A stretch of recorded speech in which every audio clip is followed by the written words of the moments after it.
Thanks. I think we'll start this webinar now. I am Dr. Kautik Tripathi. I am the Secretary of Academic Cell of ASG Eye Hospital, and we have other key leaders of our academic cell, including Dr. Mayank and Dr. Ganesh. And we are privileged to have one of the internationally renowned leaders in the pediatric retina, Dr. Sengul Ozdek, who has agreed to give her valuable time for our learning, and we are thankful for that. And we thank Dr. Atul also for arranging this. This is our first web meet from ASG Eye Hospitals, and I feel I feel this thing should be helpful to all of us, and we will learn something new. Dr. Satyen Deka is one of the most experienced vitreoretinal consultants in India, and he is heading our ASG Guwahati branch. He has trained multiple fellows, and we are still having vitreoretinal fellows under him, and he is one of the authorities in retina. And we are very lucky that Dr. Parveen Sen has agreed to spare her valuable time for us. She is one of the most experienced vitreoretinal surgeons, and she has been a mentor and inspiration to many of us.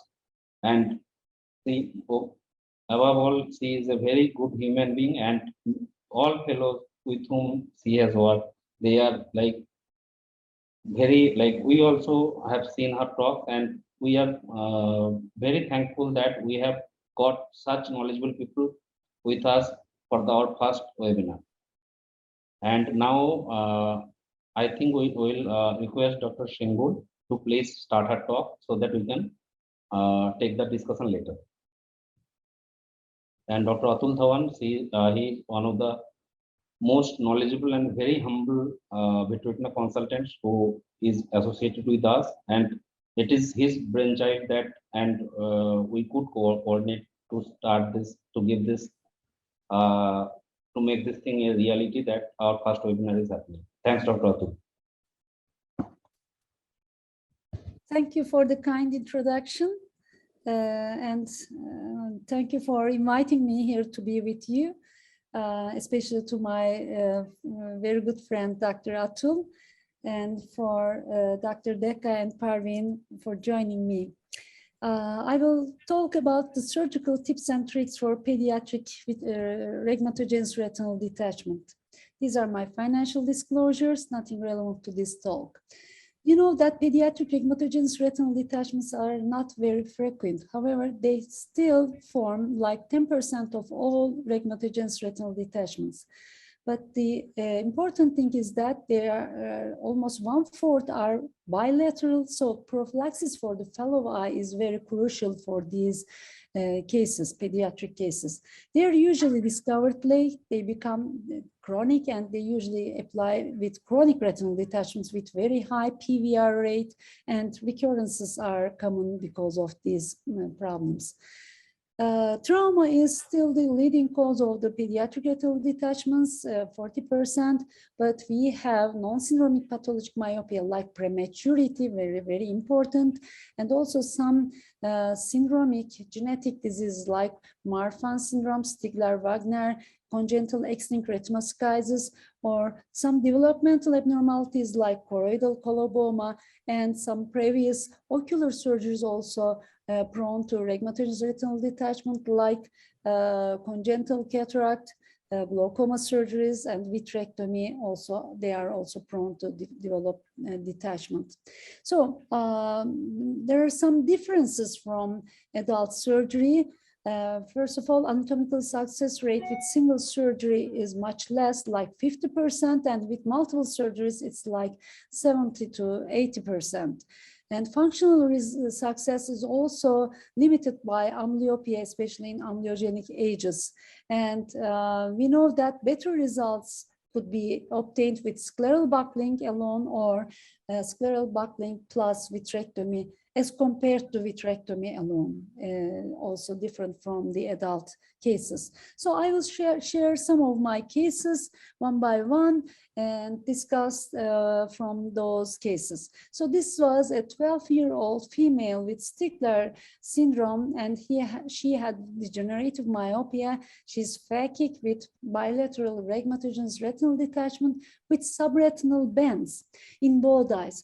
This is the right eye. You see the very thick subretinal bands with retinal detachment, and let me show it.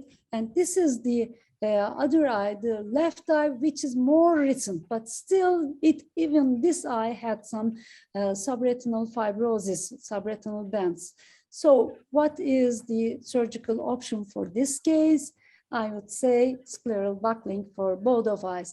I started with the more recent one, which is the left eye, and although the retinal break was not recognized before the surgery, there was inferior and temporal retinal detachment, and then we could do silicone, inserting silicone band and drainage and cryo. And with one surgery, it went very well. And we did the same surgery to the more chronic eye, the right eye. Even that eye responded well to just classical external drainage and encircling band surgery, even with these subretinal bands. And when you check the vitreous, after the surgery, you see that vitreous is still attached in these eyes. So it will be difficult, you know, when you do vitrectomy to detach that vitreous from the retina. So this is a chandelier-assisted scleral buckling surgery done by me. Actually, I don't use chandelier-assisted scleral buckling routinely, almost never, always with indirect ophthalmoscopy, but just for the recording purposes, you can see that I did just, I put the scleral buckle first and then drain and then found the small retinal hole and then rearranged the buccal distance from the limbus. I took it to more posterior and so that it supports the retinal break area, and then it's all done. And this is the post-op appearance of the same case. So, and we have already published our data in inferior chronic retinal detachments with long-standing inferior retinal detachment with subretinal bands in 2008. So my main message for these cases is please try to avoid from vitrectomy and subretinal membrane extraction things.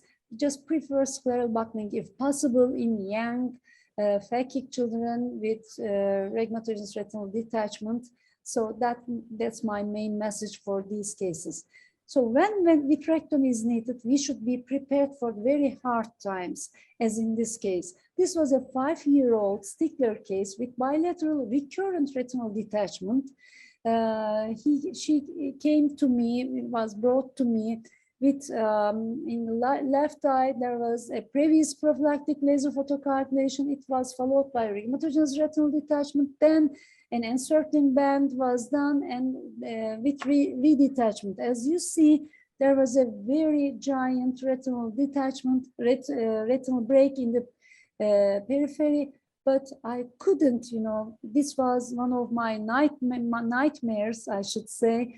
I couldn't detach the posterior hilot because it was not a posterior hilot. It was completely very bad membrane, totally attached to the retina. So I had a posterior, very large retinal break and also many other retinal breaks. And I had to do that because it has already been operated with encircling band and twice. So we had to do this. And it took me more than 3 hours to clear all the membranous posterior hyaloid with this big, very big posterior retinal, iatrogenic retinal break also. Because of that retinal break, so it was impossible to stabilize the retina with PFCL, so it was like a nightmare. And I had to do 360 retinectomy for this case, just to have an attached retina.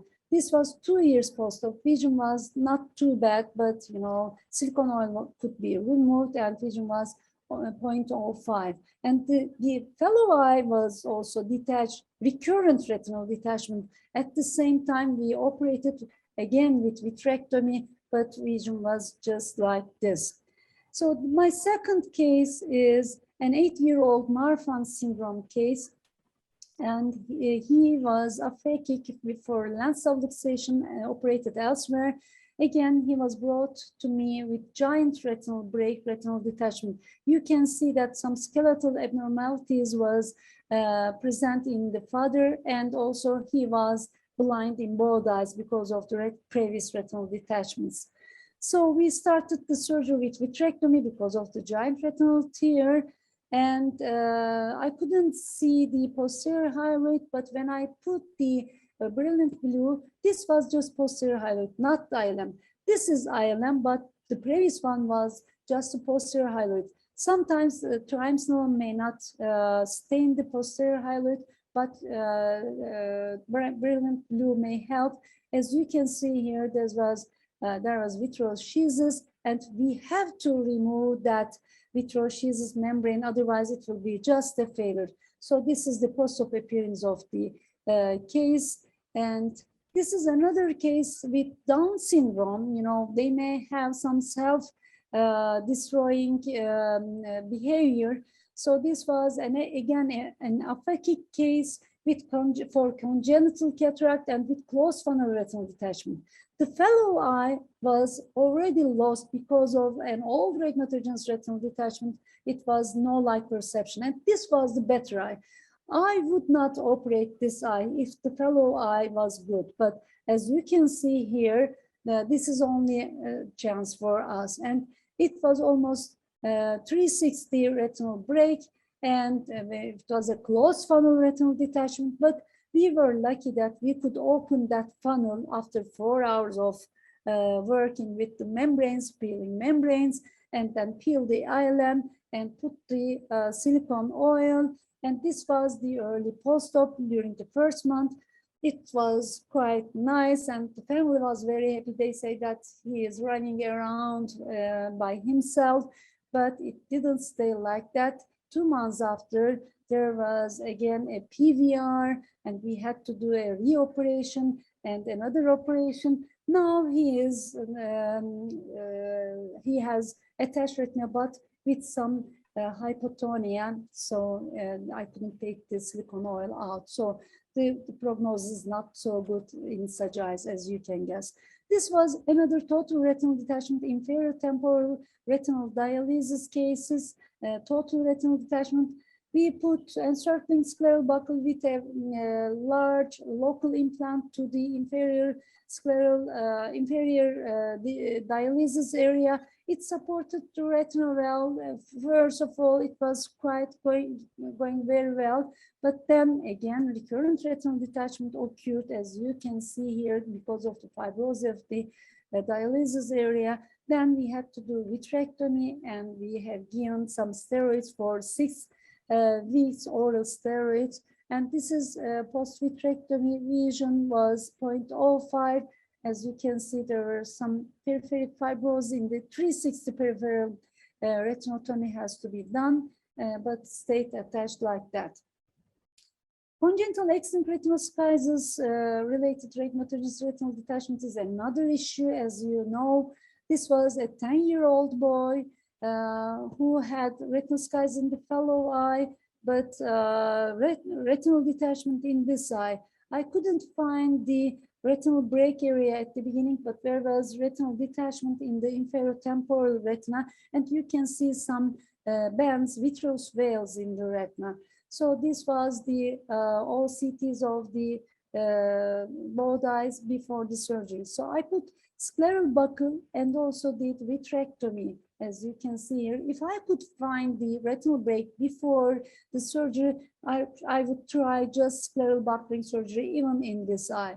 Since I couldn't find, then it's better to do an inner wall retinectomy in such eyes, because those inner layer may cause contraction and may cause tractional retinal detachment and PVR after surgery. So this is the positive retinal break in the superior part. So we were lucky that it was in the superior part.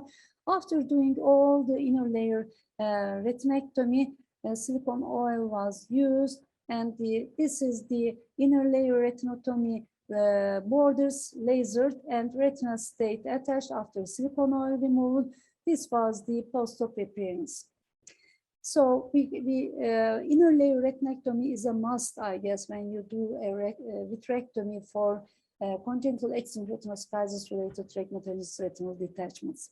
So this is an adolescent ROP case who didn't have any treatment during the infancy, but he was followed like this. This was the right eye, which was the worst eye, but the left eye was the better eye, and it was told me that this eye had 0.0 vision before this retinal detachment occurred. So he came to me with this appearance at 4 years old, I guess, at 4 or 5 years old. So the better eye had retinal detachment with many membranes in the macular area, as you can see. These were not the PVR membranes, but probably like in the fellow eye, these were present from the prematurity ROP. So the peripheral retina was totally avascular. I couldn't find the retinal break, so I put an encircling band and I did vitrectomy, lens sparing vitrectomy with membrane peeling. However, these membranes were not PVR membranes, as I told you, so it was really difficult to remove those membranes. So I don't want to have a posterior retinal break, and since there was no other break in the posterior area, I tried to be conservative as much as possible, and then tried to peel the membranes from the macular area and did some ILM peeling from the macular area, and then found a retinal break in the superior part. You will see in a minute. And then I couldn't peel the posterior hyaloid till the periphery. As you can see, it was very, very sticky. I was not able to do that. And this was the causative tear in the superior part. Thanks God we have put encircling buckle. That's why it supported, although we couldn't clear all the posterior hyaloid till the periphery, and did some ILM peeling to be sure that there is no membrane in the macular area. And then what happened? So we also did laser to the peripheral avascular retina in the fellow eye, because there were some lattice degenerations and avascular retina in the fellow eye. And this was the first post-op day. Retina was attached. As you can see, macula was quite nice, no macular hole or anything like that.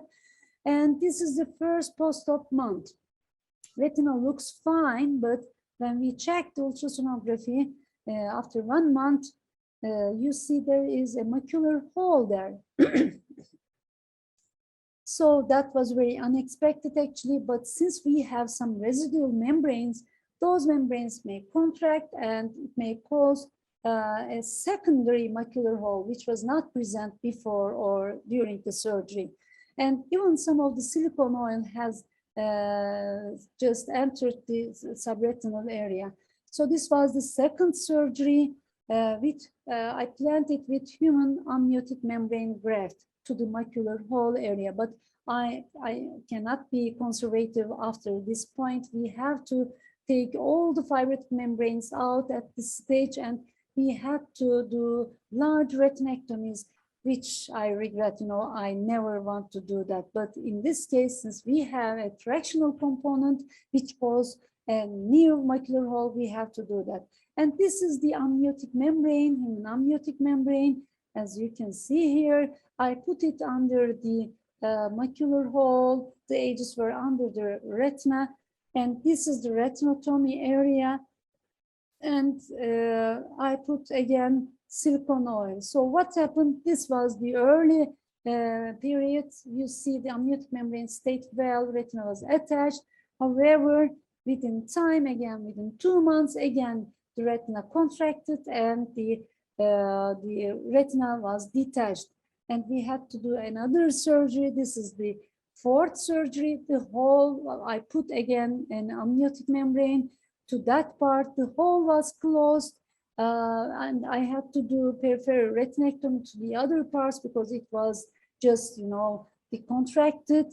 And finally, the macular hole was closed with human amniotic membrane graft.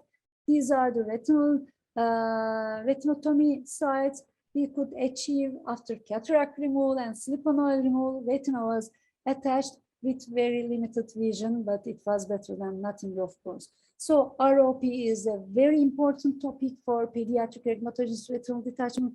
Please always ask about the prematurity history in young retinal detachments. This was again another 13-year-old boy with chronic inferior retinal detachment, again an ROP survivor. As you can see, the retinal blood vessels were dragged to the temporal side in both eyes.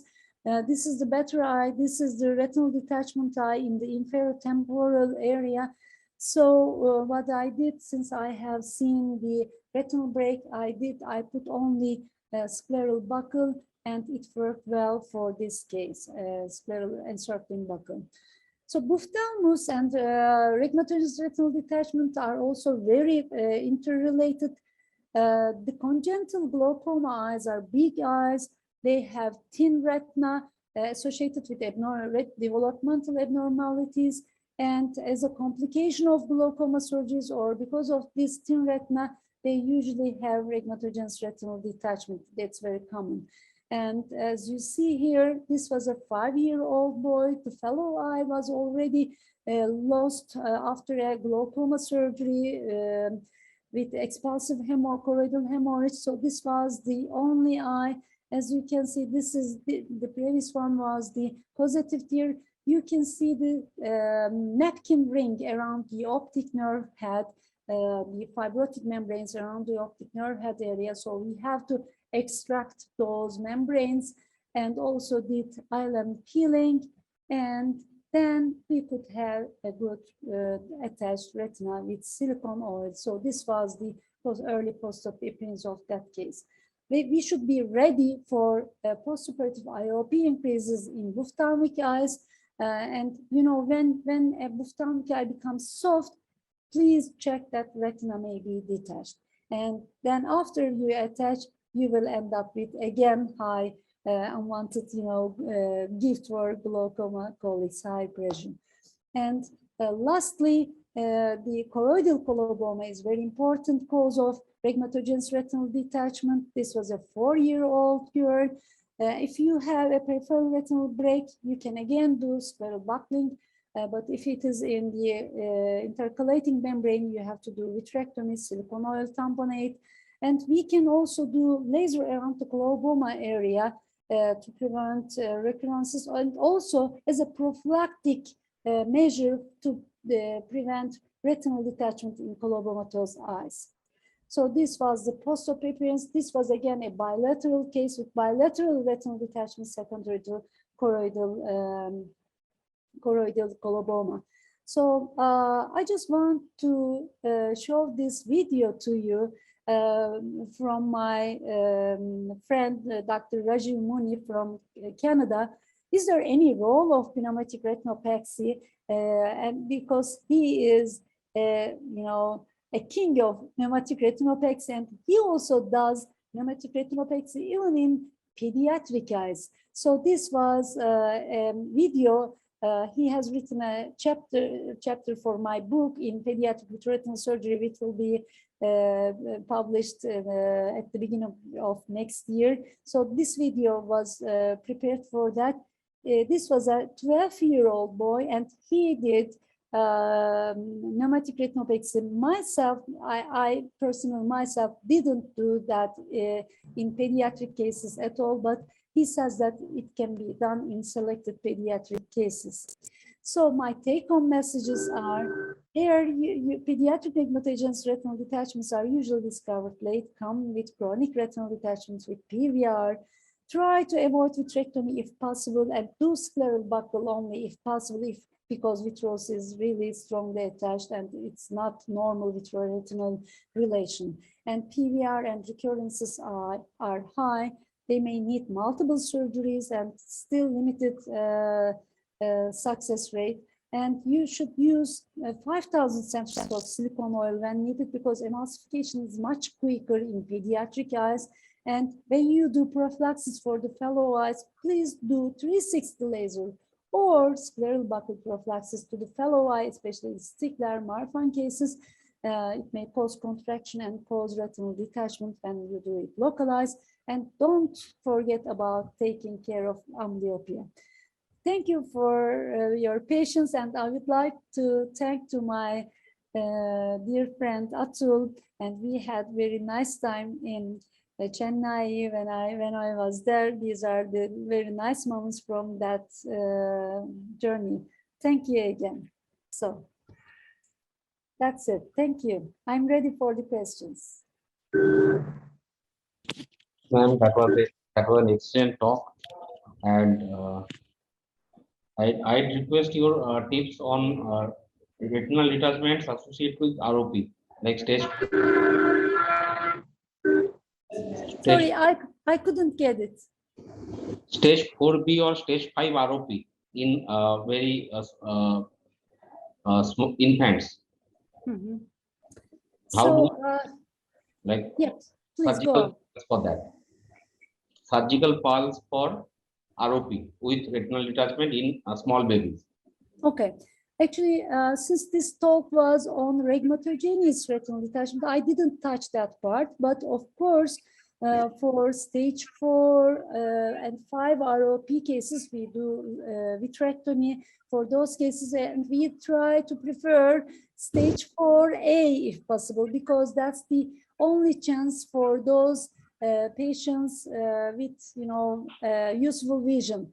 After stage 4A, and it is a stage 4B, you have very limited visual acuities. And in stage 5, you know that we, in the last international classification of ROP, the stage 5 is also divided to ABCs, with my suggestion actually, when it is just stage 5A, which means that total shallow retinal detachment without any, but you can still see retina with the indirect ophthalmoscope without any locochorea. In those eyes, still you can have some ambulatory vision, but for the others, it's really very difficult to do that, right? I request Dr. Satyen Deka sir tips for like vitreoretinal surgeons to manage pediatric retinal detachments, because most of us are like, we fear that we will not touch if it is not buckleable.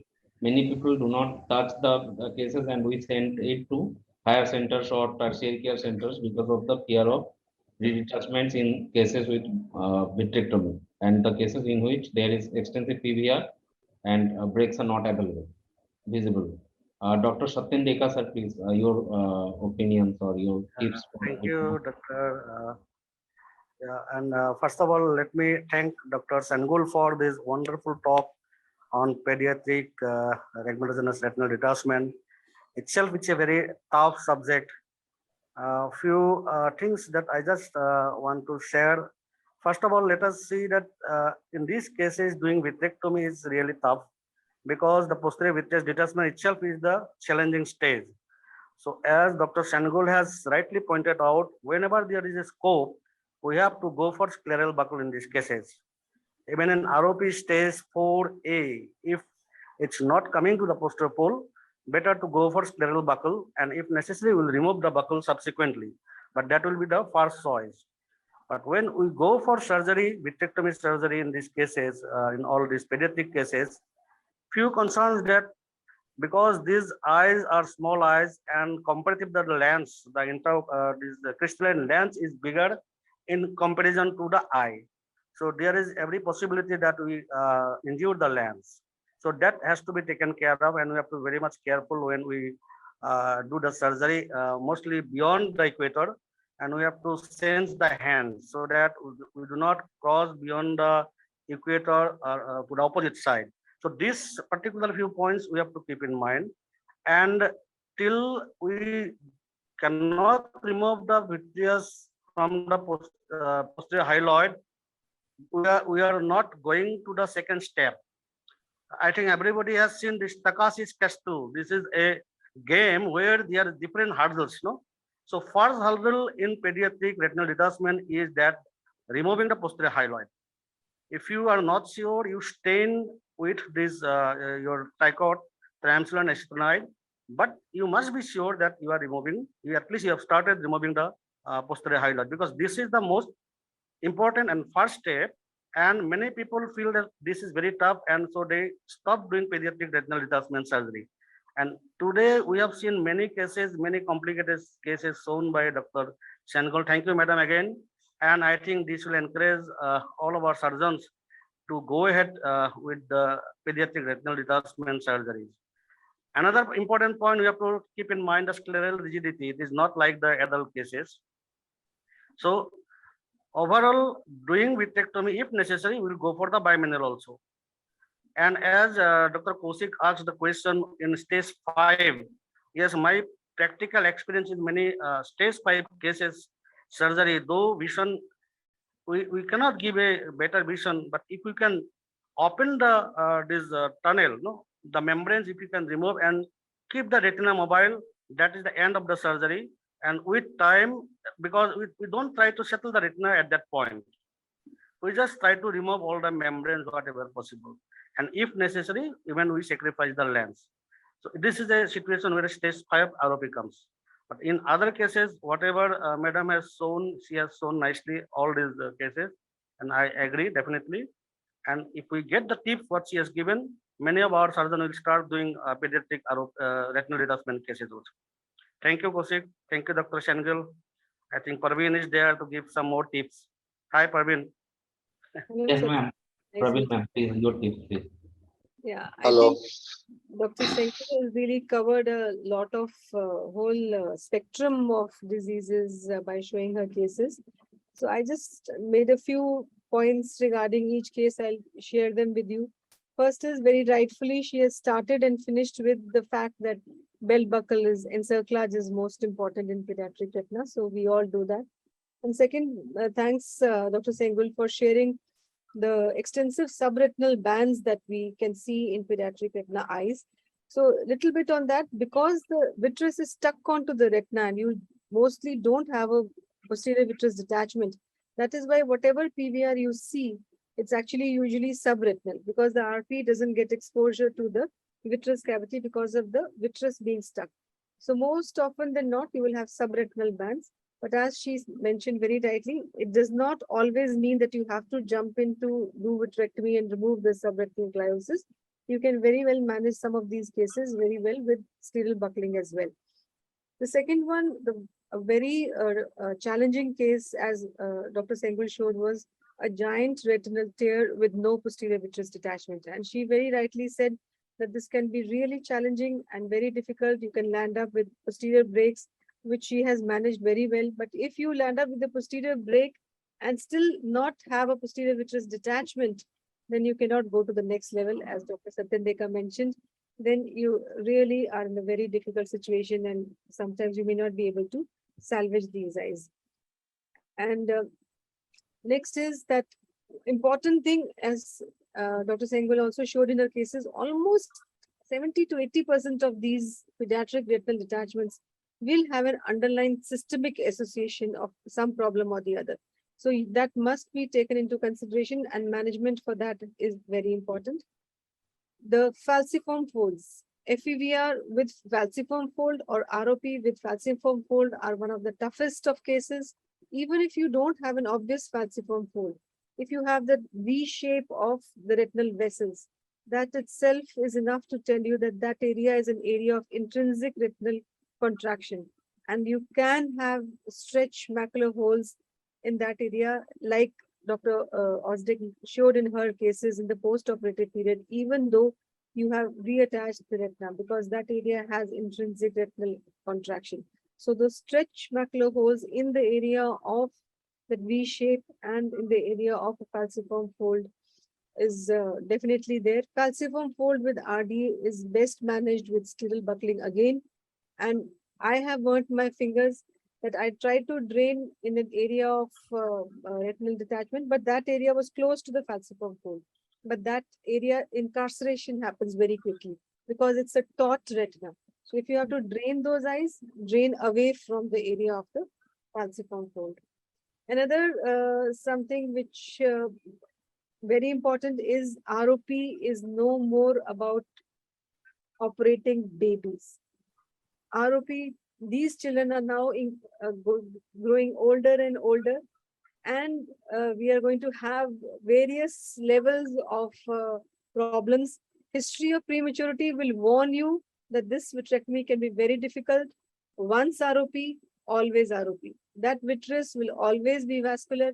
Even if you operate at 20 years of age or 21 years of age, that vitreous is going to be tough to remove and will bleed when you peel it. You will have to peel it.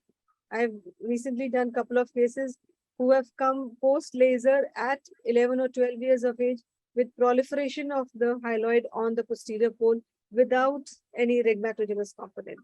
So that vitreous is always unhealthy. That's all from my side. Anything else? Any more questions? We're happy to take. Thank you.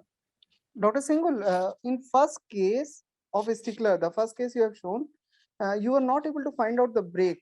So what to do in that type of case when you are not able to find out the break and you are going for the scleral buckle? Yeah, great question, Atul. Actually, in these eyes, I always try to find the break during the surgery by indenting the peripheral retina. You know, in pediatric eyes, it's not they may not be very cooperative before the surgery, and on the table you have the time and you have the many options to see the periphery by indenting and many things. By this way, even if I don't find any retinal break before the surgery, I try to do it with scleral buckling and try to find the retinal break during the surgery. And if I find it, just I finish it with the scleral buckling. But if I can't find it, then I may think of, you know, entering the eye with vitrectomy and all the other things. So scleral buckle, scleral indentation helps a lot to find the retinal break. And of course, you should look at the distribution of the retinal detachment. Although the pediatric retinal detachments do not, the Linkoff rule may not apply for pediatric cases because the posterior hyaloid is not detached. It may just, you may have a retinal break in 12 o'clock, for example, but the retinal detachment may be just inferiorly. There may be a very thin line of retinal detachment connection in the periphery coming from that superior retinal break. So Linkoff rule doesn't apply for pediatric case because the vitreous is attached in most of the cases, but you can just check the periphery by indenting. So I think that may help. So in all the cases of scleral buckle, you are going for the 360-degree 240 belt buckle also. Okay. Actually, this is another great question. If it depends on the case, of course. If the case is like stickler or ROP case, you know, in those cases, you usually have 360 problems. You have peripheral retinal detachments, peripheral retinal degenerations, holes, some tractions everywhere. So I always do encircling buckle for those cases. But if it is a traumatic case, for example, you don't need to do that, of course. You may have just dialysis in one quadrant, then I may just put scleral, local scleral buckle, which may be just sponge or something like that. It depends on the, you know, how extensive it is. So I don't do encircling buckle in those cases. We have a question in the chat box. What is the role of prophylactic treatment to the other eye, and what cases or lesions should be considered for pediatric retinal detachment? Okay. So what's the role of prophylactic treatment to the other eye? That is very, very crucial for the pediatric eyes, because most of these eyes, these cases are bilateral cases. You know, Marfan, Stickler, you know, prematurity. Many, most of them are bilateral pathologies. So you can have the same pathology in the fellow eye. Always, please, that's very, very important topic for pediatric retinal detachment. Please check the fellow eye.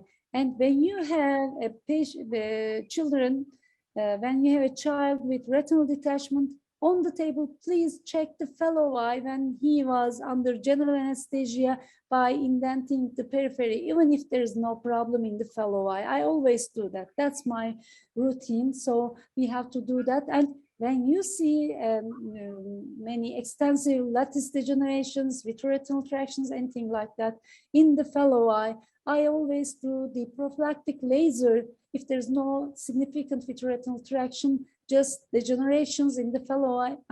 If I'm operating the one eye for retinal detachment, and if I see lattice degenerations in the fellow eye, I always do 360 laser in most of the cases. Or if I see peripheral vitreoretinal tractions, like in ROP cases, with avascular peripheral retina tractions and all those things, I usually plan a prophylactic encircling band for the fellow eye also. Thank you for asking that question too. And what there is one question from Dr. Nitesh regarding the posterior hyaloid. Yeah, one question from Dr. Nitesh. How far we should remove the posterior hyaloid? In fact, Dr. Nitesh, whenever there is retinal detachment, rhegmatogenous detachment, we will try to do a complete vitrectomy. So the posterior hyaloid also will remove up to the vitreous base, and beyond that, we will try to save whatever is possible. But the base, this excision, the posterior hyaloid removal should be tried even up to the vitreous base as much as possible.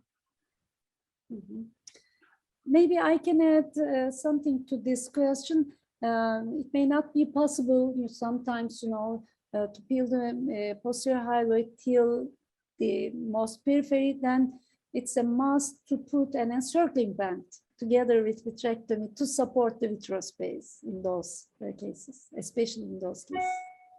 Maybe another thing would be in cases like Stickler syndrome or extensive lattices, you may not be able to induce posterior vitreous separation beyond the lattice. So if you have radial lattices or posterior lattices like in Sticklers, that will be the extent to which you can induce a posterior vitreous separation.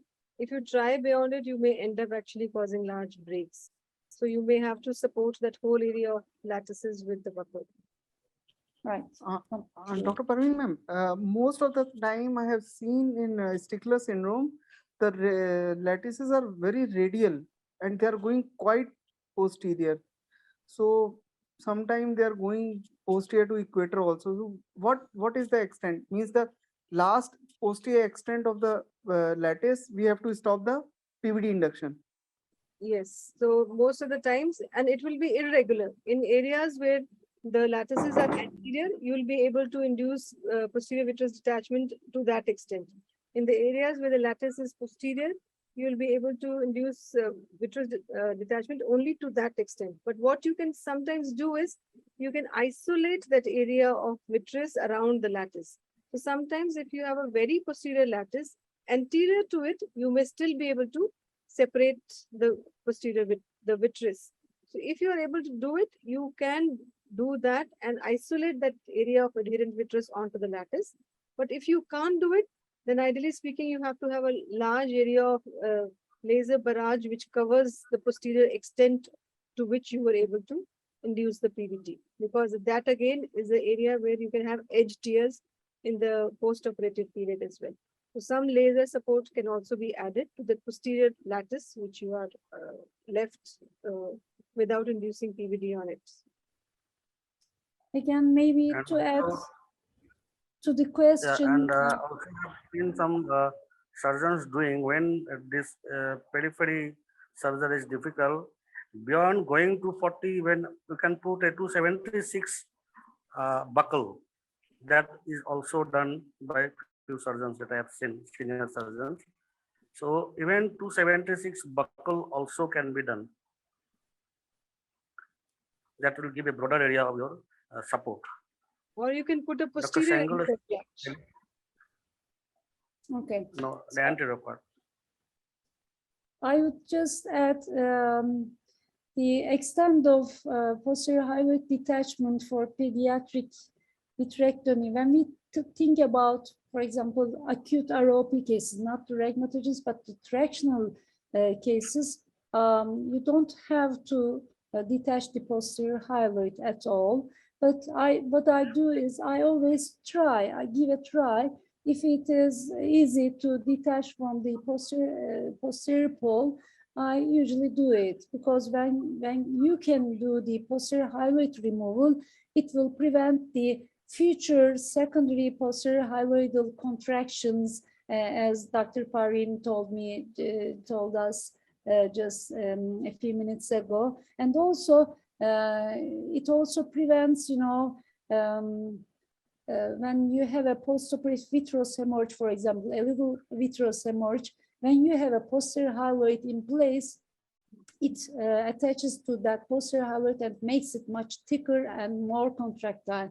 But when the posterior hyaloid is detached in the posterior pole, even if you have some post-op vitreous hemorrhage, it's usually resolved easily without causing any problem. So I give a trial for posterior hyaloid detachment in fever, in ROP, in tractional retinal detachment eyes. And if I can do that, I usually do it just till the arcuate area or so, not beyond that, never towards the ridge area or to the periphery, so never.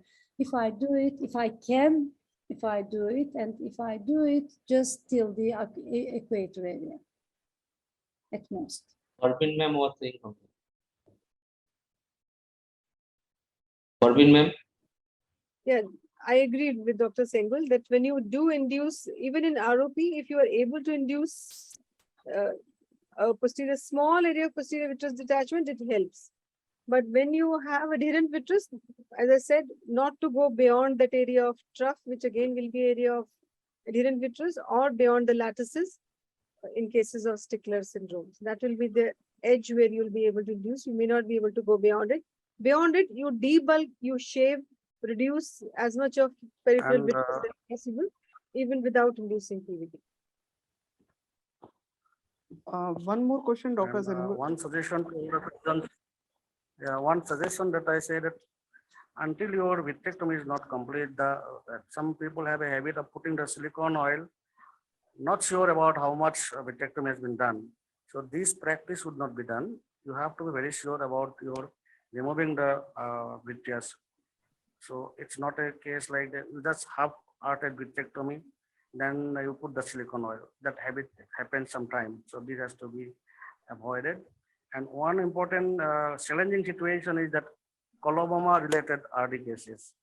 Basically, these eyes are very small eyes, and one eye is almost it's a very small, no vision. Most of the cases come like this eye also, where the RD has developed very small eye. So these cases also very challenging, and of course with this wide angle viewing system now the surgeries can be done, but previously these were really challenging. And even if we do not see a break during the vitrectomy, but in these cases, when you try to go for this fluid gas exchange, air exchange, you will see that at the border of this coloboma border, you see there will be somewhere the break. So you just put your fluid needle in the coloboma itself, and automatically everything will be drained out. So initially it looks very difficult, but once you see this is totally dried out, that means your surgery is success. And mostly the break remain in that margin. Mhm. So that has to be kept in mind. That is another Thank point you. in coloboma Right. cases. Just one question, ma'am.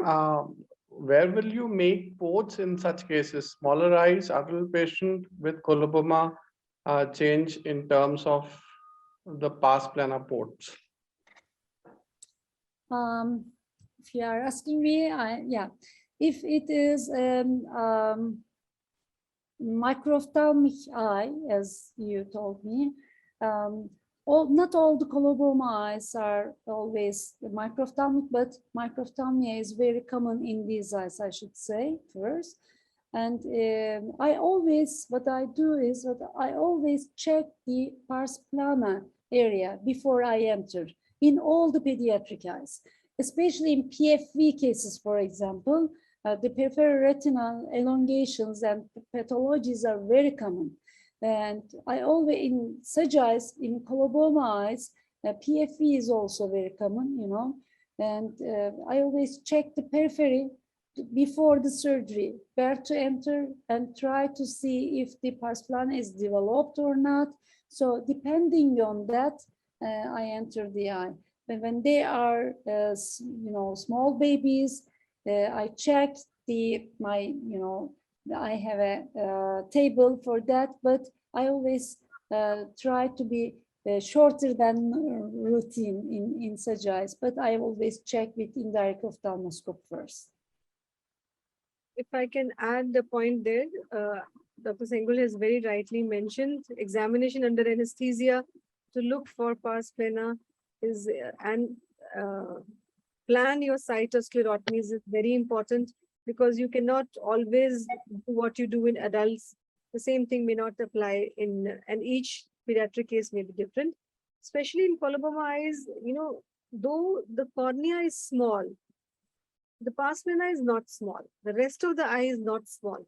So actually in coloboma eyes, you may get away with making 3 or 3.5 millimeter sclerotomies. But whenever in doubt, you would rather go anterior than go posterior, because you can sacrifice the lens. But if you have a peripheral break, you lose the eye even before you start.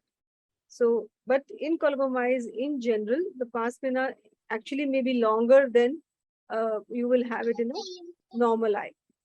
Because only the cornea is small, but the rest of the globe is well developed. Okay. We have a question in the chat box.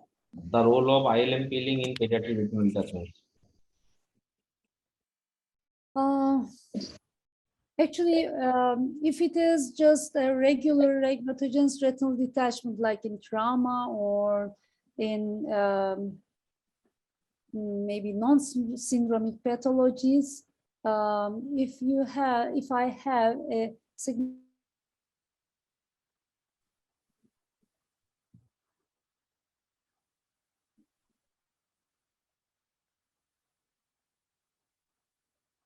I think we lost Dr. Sengul.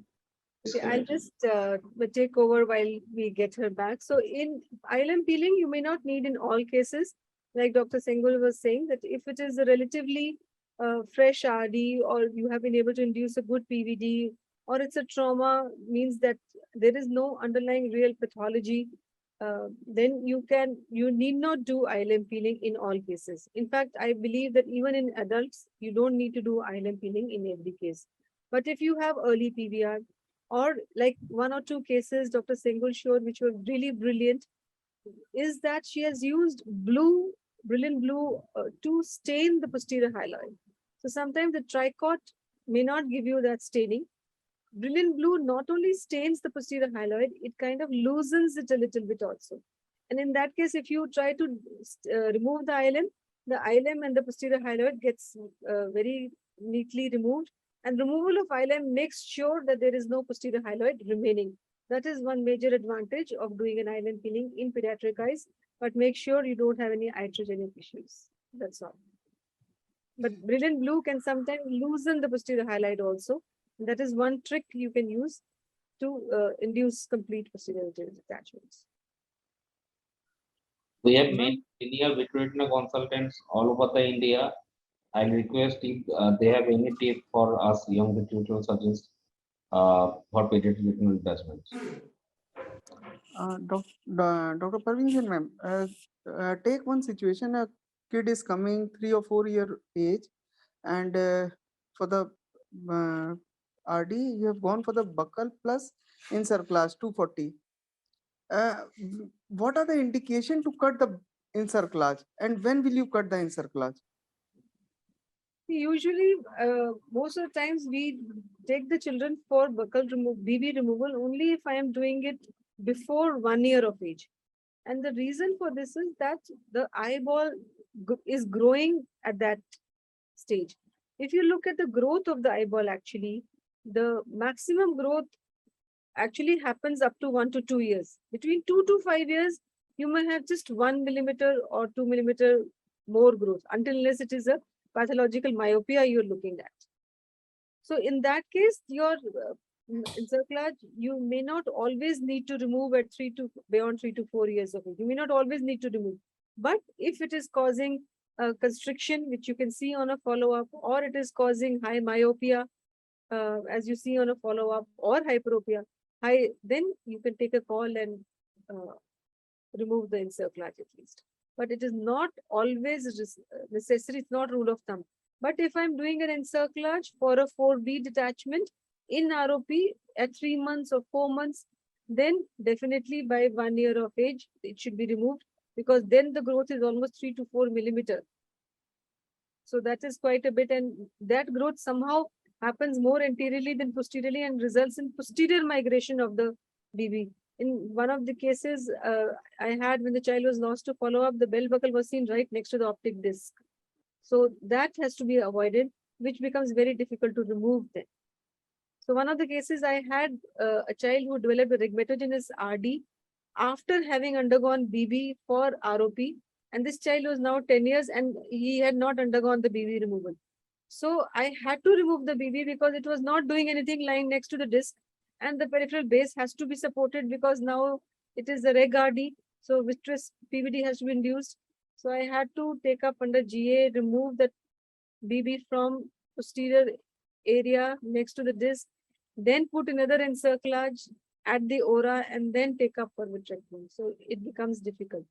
Less than 1 year of age, if you are putting encerclage, remove it. At 3-4 years of age, it's not a rule of thumb that you definitely remove it unless there's a specific indication. At least that's what I follow. Maybe Dr. Sengul, if you have her back, she can also. I'm back. Okay. Sorry, I'm just back. I think you were talking about the removal of inserting band in babies. Yes.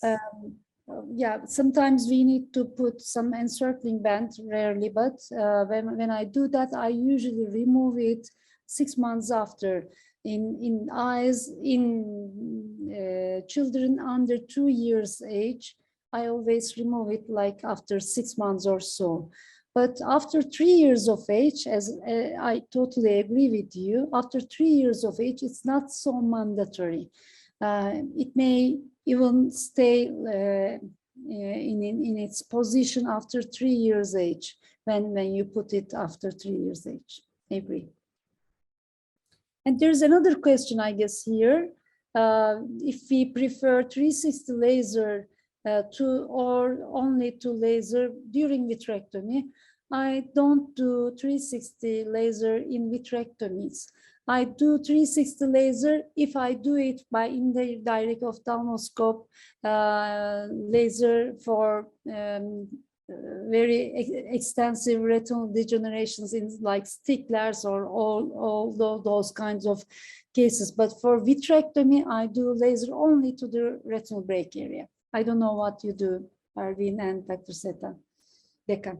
I'm very fond of more laser, and not only to the, especially in children, when you're not able to induce a very good posterior vitreous detachment, you may have some amount of contraction of the peripheral vitreous, and it may cause more breaks in the future. So that in that point, it is nice to have a little barrage 360 degree, so that even if you have a break, you will not have a rhegmatogenous component because it will always be laser. That is the advantage of doing it. But if you have too much of vitreous left in the periphery, and then you do 360 laser on it, that is usually a bad combination, because that you will use heavy burns and that will cause anterior segment ischemia and chronic hypotonic. So that is not a good idea.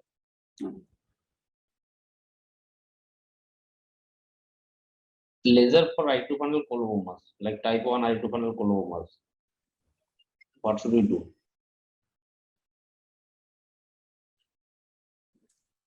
I think it's just for prophylaxis of the for the retinal detachment in colobomatosis. Is that right? For prophylaxis.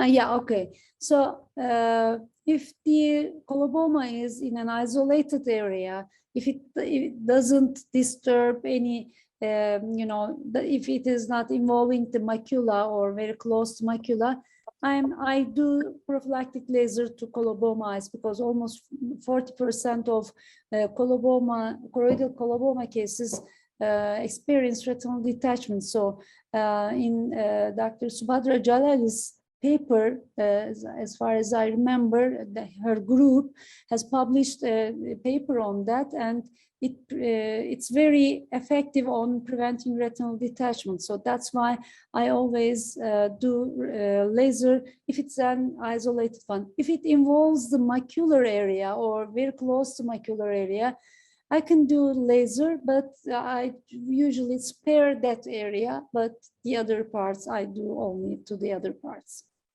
So that means if the patient is not having any detachment in both the eyes and the patient is having both eye iridofundal coloboma, you will go with the laser. Right. Okay. I think the same thing Dr. Kaushik also has published. Means in the RAINS group also published to go for the prophylactic laser in iridofundal coloboma to prevent the retinal detachment in all the cases. One more thing I want to ask Dr. Sengul, if a case is coming 8 or 10-year-old kid and you have done the vitrectomy with oil, when will you remove the oil? Because usually in the adult case, we are removing the oil by 3 months. In 8 or 10-year kid, when will be the oil removal, ideal time for the oil removal? Also, another question is there, what is the role of 5,000 centistock silicone oil in pediatric RD? Okay.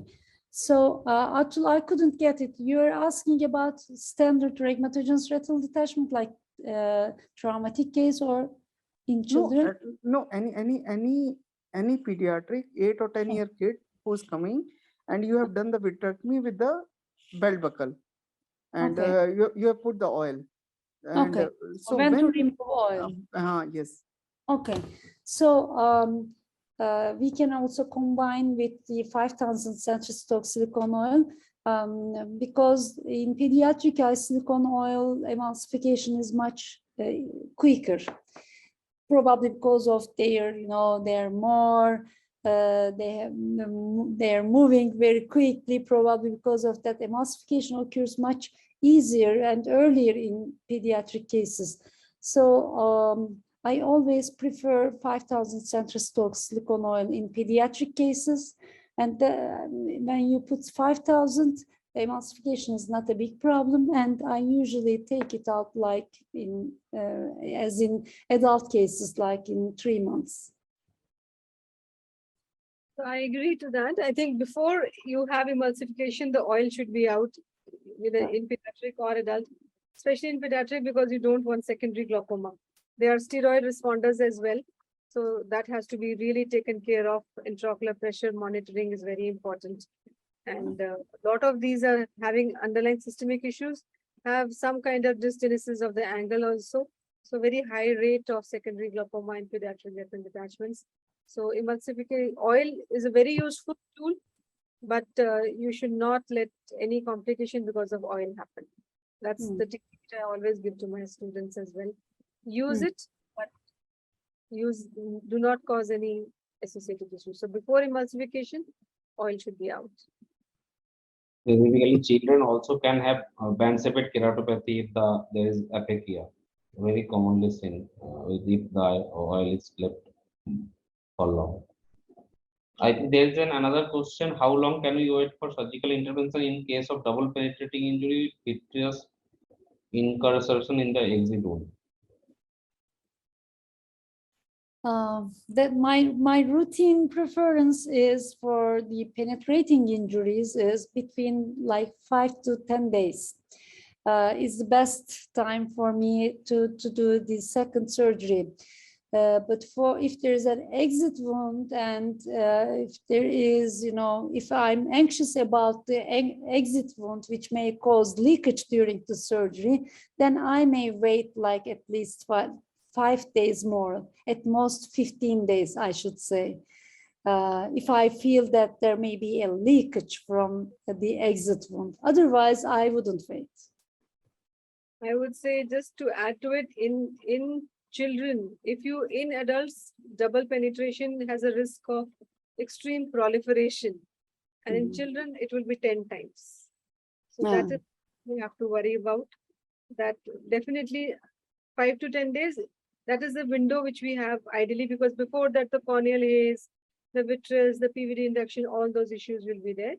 But do not wait more unnecessarily, because the reaction to trauma in a child is really exaggerated. By the time you go in, you will have a large fibrovascular ingrowth, which would have happened, and that will take away all the advantage that you can give to the child of any kind of surgery. So that has to be really dealt with and good corneal closure is very important. Any gap left, you will have conjunctival and fibrovascular ingrowth, which is almost impossible to handle. Right. Good corneal wound closure is very important. Completely agree. We have burnt our hands, I think, so couldn't agree more. If there are no questions, I think we'll, with the permission of our speaker and our panelists, we'd like to conclude the session. We have Dr. Arun Singh, sir, who is our CMD and director, and we have director fellowship program, Dr. Ganesh and Dr. Mayank. And we are very thankful to Dr. Sengul Ozdek for sparing her valuable time, and we actually learned many things on pediatric retinal detachment, and the cases were actually very difficult, and it is very difficult to practice, like operate such cases in a private setup. But I think we could try. Yes, we could try such difficult cases even in private setups also. And thanks, Dr. Parveen ma'am, for sharing your experience with us, and Dr. Deka sir, as always, he is guiding us. And Dr. Atul, he was the man behind this show. He put everything together. He called all the panelists, and this is a wonderful webinar, which is our first webinar of the program called Learn from the Masters.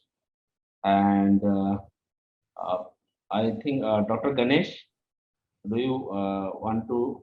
Yeah, thank you, Dr. Sengul, for a wonderful presentation. It was just awe-inspiring. All the difficult cases which we can have, probably we have put them together, a 360-degree GRTs and iatrogenic posterior large breaks being handled, and probably the few take-home messages which were very, very important, like BBG staining for finding whether the vitreous is still there or not, lasers in IFC. These are just two good points for every one of us to learn from. And Dr. Parveen Sen, ma'am, for your insightful thoughts on every topic of these kinds. Thank you so much for your presence, ma'am. And Dr. Deka sir and Dr. Atul sir for your kind presence. Thank you so much. I request Dr. Mayank to please give your concluding remarks and do it all. Yeah, you have already concluded it. I would like to thank Dr. Sengul, Dr. Parveen Sen ma'am, our very own Dr. Deka sir, and Dr. Atul Dhawan sir also. And it was really enlightening and enriching session. Thanks a lot. And I feel we would be happy and always welcoming you to see you again to enrich our all the students as well as all the consultants. Thank you, ma'am. Thanks a lot. Thanks, all of you. Thank you. It was my pleasure. Thank you. Thank you, ma'am. Thank you. Okay. See you in person soon, I hope. Bye. Bye-bye. Thank you. Great day. Great day. Have a great day, Atul. Bye. Take care. Okay. Bye, Dr. Singh. Bye, Parveen.